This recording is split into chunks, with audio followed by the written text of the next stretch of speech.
பிரியமான சகோதர சகோதரர்கள் யாவருக்கும் கர்த்தராகிய இயேசு கிறிஸ்துவின் நாமத்தினால் எனது அன்பின் வாழ்த்துக்கள். இன்றைக்கு ஆண்டவருக்குள்ளாக தியானத்துக்குள்ளாக எடுத்துக்கொண்ட பகுதி வாய்ப்புகள் என்ற வாசல். இந்த தலைப்பின் கீழே ஆதார வசனமாக, நீ போகும் இடமெல்லாம் புத்திமானாய் நடந்து கொள். யோசுவா 1:7. நம் அனைவருக்கும் தேவன் நல்ல திறமைகளையும் தாளந்துகளையும் கொடுத்திருக்கிறார். நம்முடைய திறமைகளுக்கு ஏற்றவாறு வாய்ப்பு என்னும் கதவுகள் திறக்கின்றன.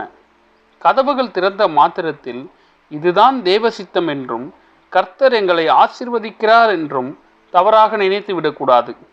உங்கள் திறமைகளையும் தாளந்துகளையும் யாருக்காக உபயோகப்பட போகிறது? எதற்காக உபயோகப்பட போகிறது? ஜனங்களுக்கு பிரயோஜனமா, அல்லது என் தாளந்துகள் ஜனங்களை அழிவின் பாதையில் வழிநடத்துமா, சமுதாயத்திற்கு கேடு விளைவிக்குமா என்று யோசித்து முடிவெடுக்க வேண்டும். டெரி ஃப்ளாக்ஸ்டாக் என்பவர் தாளந்து நிறைந்த எழுத்தாளர். அவர் எழுதின புத்தகங்கள் உடனே விற்று தீர்ந்துவிடும். அவர் எழுதுவது காதல் பற்றியதான நாவல்கள். தேவன்தான் அவளது தொழிலை ஆசீர்வதிப்பதாக நினைத்தார். எழுதும் தாளந்தை உபயோகிக்க வாய்ப்பு என்ற கதவுகள் திறந்து கொண்டே இருந்தது. வியாபாரம் பெருகினது. வேறு எந்த விதத்திலும் தேவனுக்கு விரோதமாக கலகம் பண்ணினதுமில்லை, பெரிய குற்றங்கள் புரியவும் இல்லை. இவ்விதமான தாளந்துகளையே உபயோகித்ததின் நிமித்தம் தேவனை விட்டு வெகு தூரத்தில் சென்று விட்டதை ஒரு நாள் கண்டுபிடித்தான். வாழ்க்கையில் நினைத்த பணம், புகழ், சமுதாயத்தில் அந்தஸ்து எல்லாம் கிடைத்தது. ஆனால் முக்கியமாக தேவைப்பட்ட ஆண்டவருடனான உறவு இழந்து விட்டான்.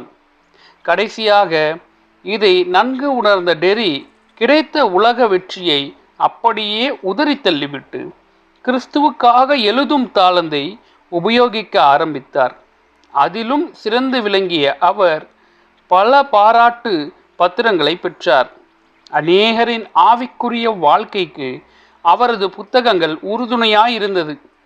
திறவுண்ட வாய்ப்புகளை உபயோகித்து முன்னேறும் பொழுது அதை கர்த்தர் நிறுத்தவில்லை என்பதற்காக அது தேவ சித்தம் என்று எடுத்துக்கொள்ளக்கூடாது.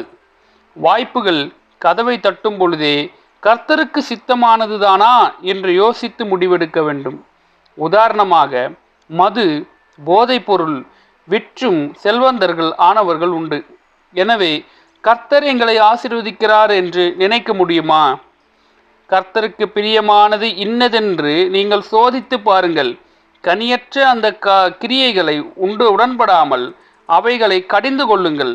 எபேசியர் 5:10-11. புத்திமானாய் நடந்து கர்த்தருக்கு பிரியமானதை மாத்திரம் தெரிந்து கொள்ளுங்கள். ஆமென். நீரே தேவன்.